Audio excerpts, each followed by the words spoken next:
Hello and welcome to Mint, Money Made Simple. You've probably heard the phrase building long-term wealth many times, especially during conversations about money. But what does it actually mean?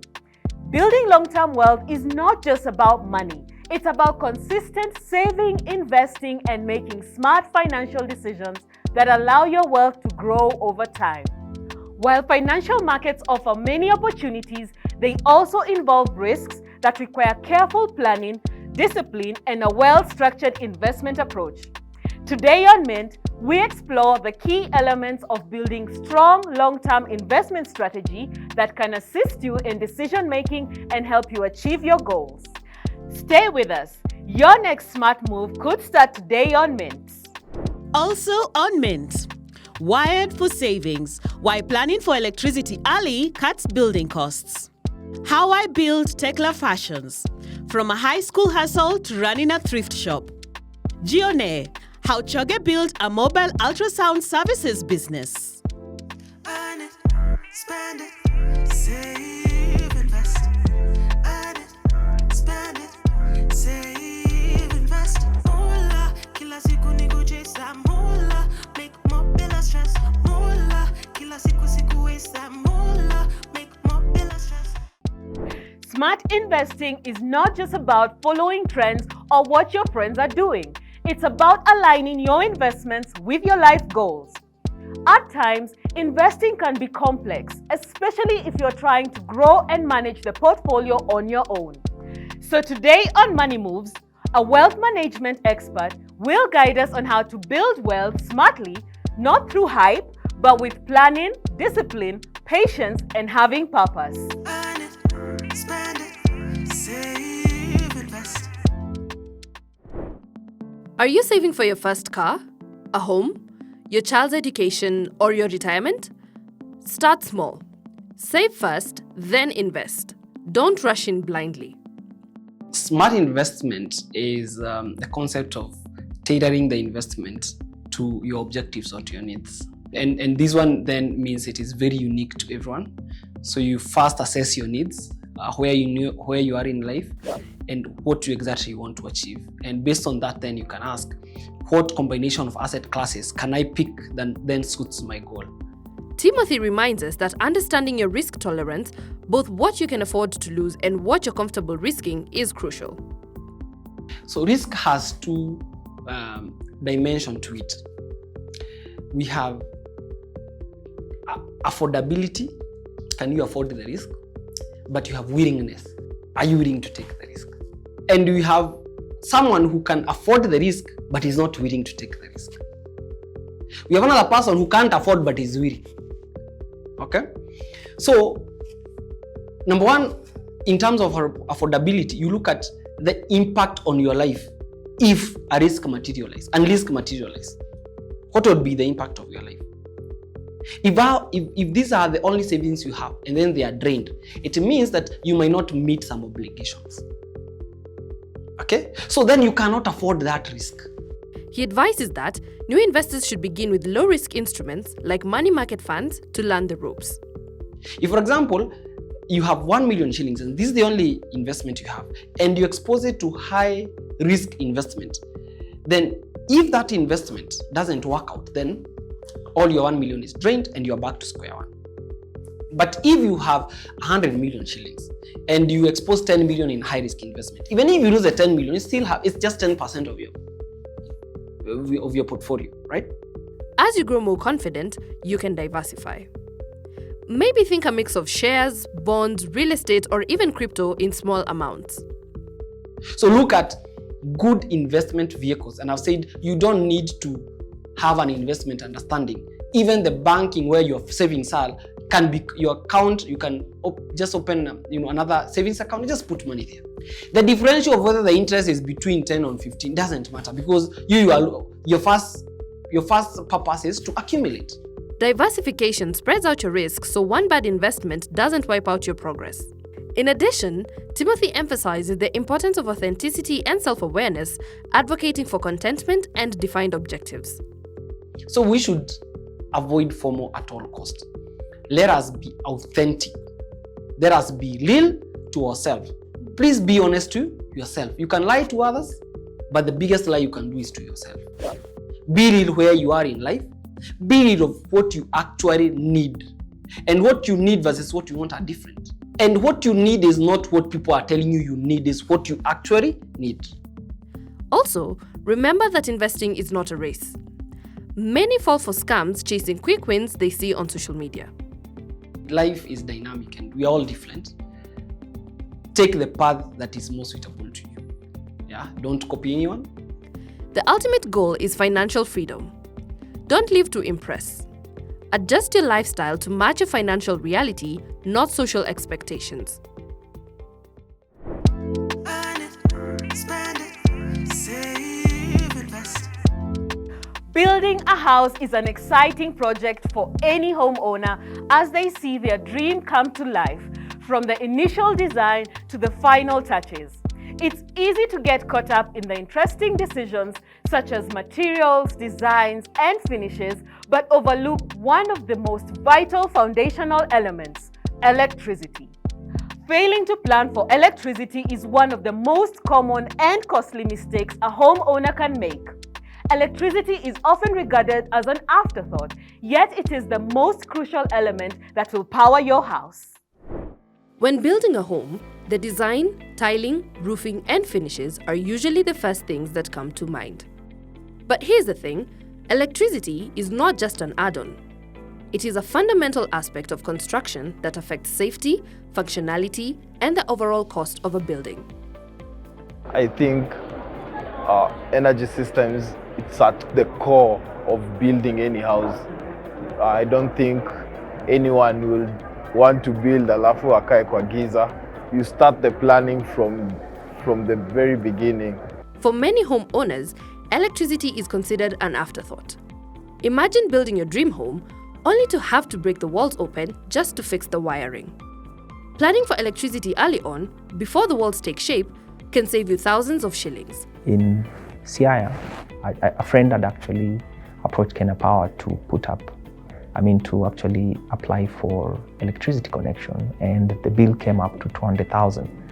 But another friend in Ngong Town was actually putting up a similar unit, and the cost of electricity connection came to 70,000. These are some of the things that people overlook at the time when you're actually doing construction. This does not stop at homes and residential projects. The stake is much higher for commercial and industrial projects. Improper planning can mean interrupted operations, higher bills, and safety hazards. In terms of residential, you're thinking of a backup system, generators, or a solar backup system. And in terms of commercial and industrial, you're thinking of, you need a generator, you need a transformer, you need to sub-meter for those real estates in Kilimani, in Athi River, and around the suburbs of Nairobi. What are the risks of not planning for electricity in the beginning? We've had a few clients who have indicated that they had to wait almost a year after completion to get their meters because they had not planned for it. And there are clients who start planning for the meters at the middle stage of the construction, which creates some confusion, and it also increases risk for faulty and safety for the clients or the tenants who will reside in that apartment. So, how can we avoid all that? The industry has turned to technology. Smart meters, for example, enable homeowners and business owners to track their power usage in real time, providing them with tools to reduce waste and control costs. Smart meters basically is the future. It is the ability to minimize interaction between the individual owner of the meter and the meter itself, because there's risk of being electrocuted or tampering with the power. So smart meters, there's a GSM card that communicates with the user.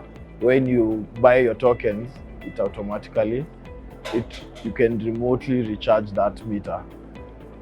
Another feature is the GPRS, allowing for the owner of the building who has purchased these meters, in case of theft, that meter can easily be tracked down. You're able to track your usage to ensure correct billing.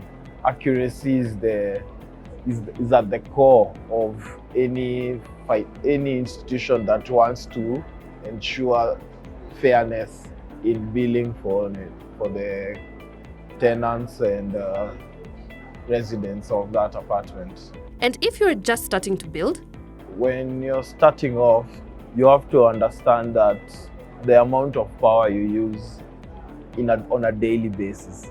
You can do this by checking the number of units or tokens that you've used in a month over the last 2 or 3 months, and then you can gauge how much power am I consuming. That way, you can create a system that will effectively sustain your daily needs. alternatively, you can go off-grid. Homeowners are now choosing to power their homes with renewable energy, reducing monthly electricity bills. Actually, most of the solar products, like the inverter, the battery, and the panels, they are all tax-free. So it is cheaper to purchase now than it will be possibly in the future. We don't know. There could be some tax implications, especially for bigger projects in terms of commercial and industrial level. Ultimately, energy is more than just keeping the lights on. It is the heartbeat of any building. Plan early, choose wisely, and think sustainably. The house you wire today is a lifestyle you power tomorrow. Behind every well-constructed structure lies a crucial electrical foundation. To ensure safety, functionality, and future-proofing of a new project, it is vital to prioritize electricity planning. Let's take a short break. Coming up on Coins to Capital, how Choge built a mobile ultrasound services business. Earn it, spend it, save, invest. Moolah, kila siku waste that moolah, make more bila stress. Welcome back to Mint, where we explore the world of personal finance, making it simple and relatable for you. Whether you're looking to earn, spend, save, or invest, we've got you covered. Earn it, spend it, save, invest. When Teckla finished high school and sought something meaningful to do with her time, she began buying clothes from a vendor in her neighborhood to resell for a profit. The same vendor became somewhat of a business partner when he gave her clothes on credit to resell to friends when she went to university. It was this simple act of trust between her and the vendor that kick-started Tecla's entrepreneurial journey a decade ago, leading to the founding of what is now Teckla Fashions. Teckla Mutune has always liked fashion since a young age. Her passion for fashion saw her start thrifting clothes to her schoolmates in high school. This passion brought forth Teckla Fashions, a thrift shop for all your cool kicks and latest dress styles. Tell us, when did you start your business and what inspired you to start this business? Okay, I actually started my business, I think, a decade ago, after I had cleared Form 4. There's this guy in the neighborhood who used to sell tops. So I'd go there, buy my tops every now and then. I'd buy 2 more tops and sell to my neighbors. I'd also sell to my friends from primary school, others from high school. And then I joined the Multimedia University of Kenya.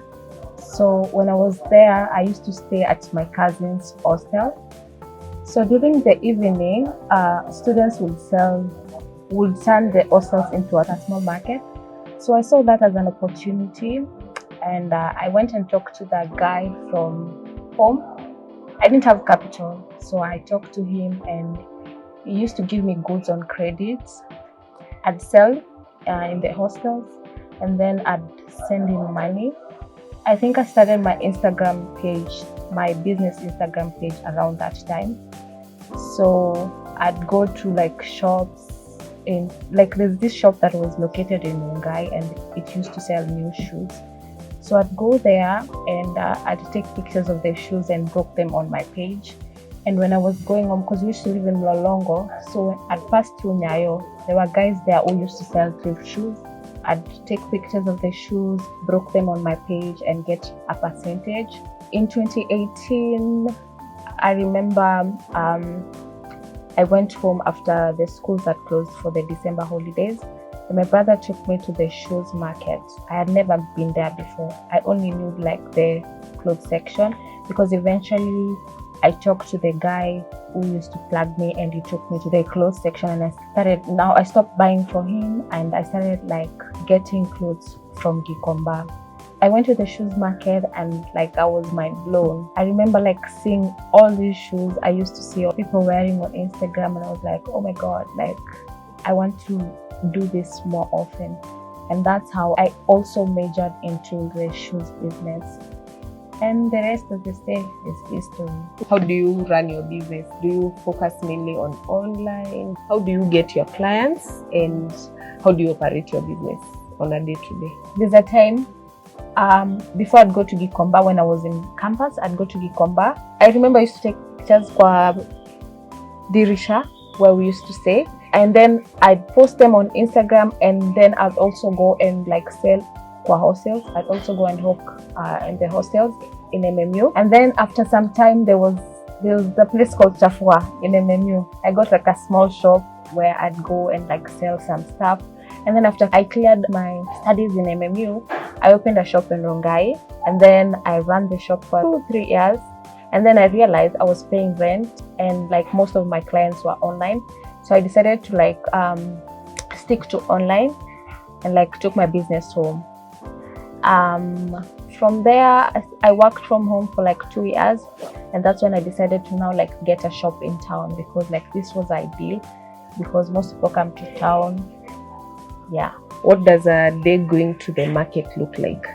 What time do you wake up? So my ideal day will look like me waking up at around 5, sometimes 5:30, sometimes 5, and getting to Gikomba as early as 6, because you know the early bird catches the worm in Gikomba. If I miss out waking up early, trust me, I'm not gonna get good stuff for my clients. And I've set that standard, and I have to stick to that standard. It takes me like 2-3 hours to source, from 6 to around 9. I come back home, I wash them, I wait for them to like dry. I take pictures around 6, and then I post them at 8 p.m. I wait for my clients on Instagram to like buy. And if I have the energy, I struggle a lot with TikTok lives, but sometimes if I have the energy, I do a TikTok live for 2 hours, 10 p.m. to like 12, and then I call it a day. Earn it, spend it, save, invest. What if a life-saving diagnosis could come right to your doorstep? In Nairobi, where healthcare is often expensive and out of reach, sonographer and radiographer Joachim Choge saw an opportunity to bring medical services literally closer home. Choge is the founder of Gione Mobile Ultrasound.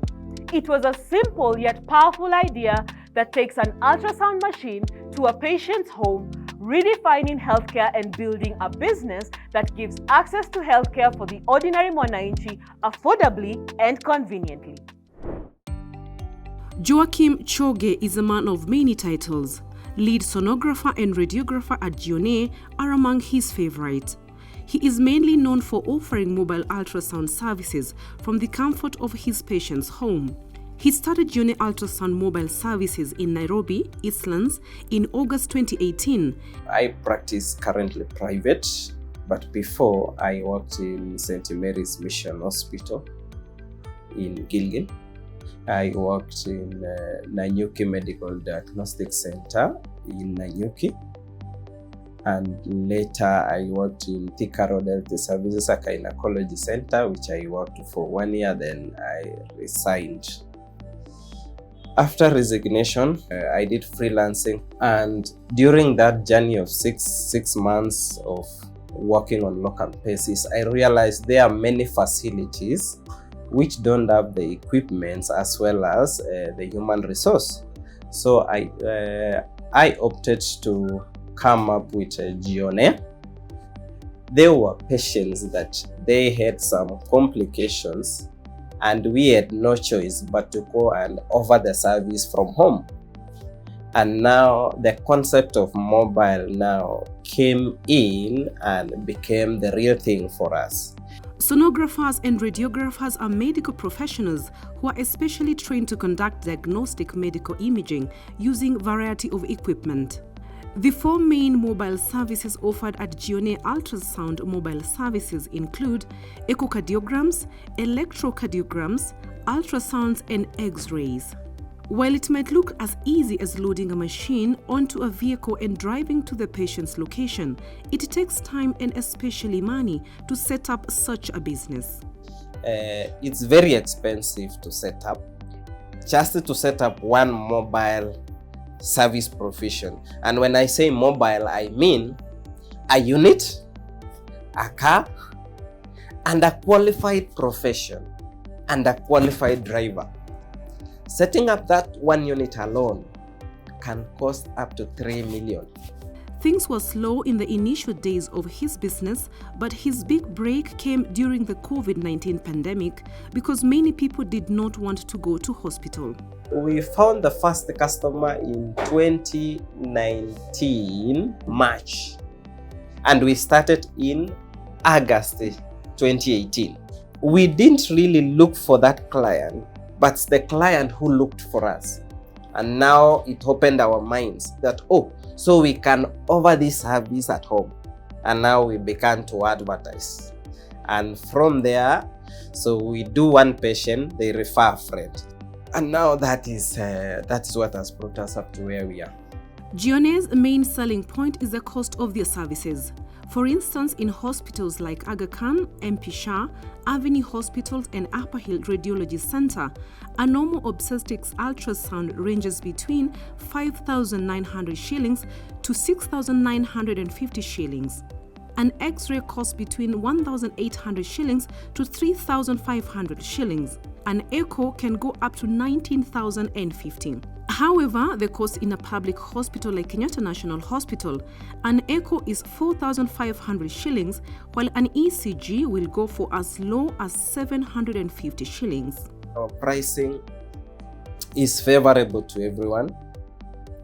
Other than offering house services, his bulk customers come from other service providers like private hospitals and health specialists who outsource his services at subsidized costs. We have really helped them not to invest in equipment and labor, but they just have their patient there, and then they call us, we co-deliver the service, provide the results, and come back.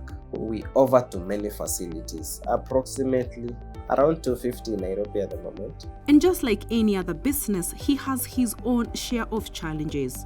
Traffic is a nightmare to us. Like, you have a patient, either she is bleeding or we are querying heart failure, she has difficulty in breathing, he or she needs a chest x-ray, echo, and ultrasound together. And then you are going to that patient and then you find a huge, heavy traffic. Despite these challenges, he is hopeful that in the near future, the world will embrace healthcare delivery systems that are not conventional and improve service delivery to people at their comfort. As far as this business is concerned, I'm looking into a world of healthcare whereby all the services can be provided to you from home. Choge realized that many health facilities lack ultrasound facilities or qualified staff. Instead of waiting for change, which could take years, he built a business to solve the problem. That's it for this episode of Mint. We hope you're living with fresh ideas about investing, spending, and what it takes to keep going as an entrepreneur, and maybe a new respect for flair too. For more information, visit mint@mula.co.ke or tv47.digital. Stay safe and keep minting. Until next week, I'm Lydia Nyawera.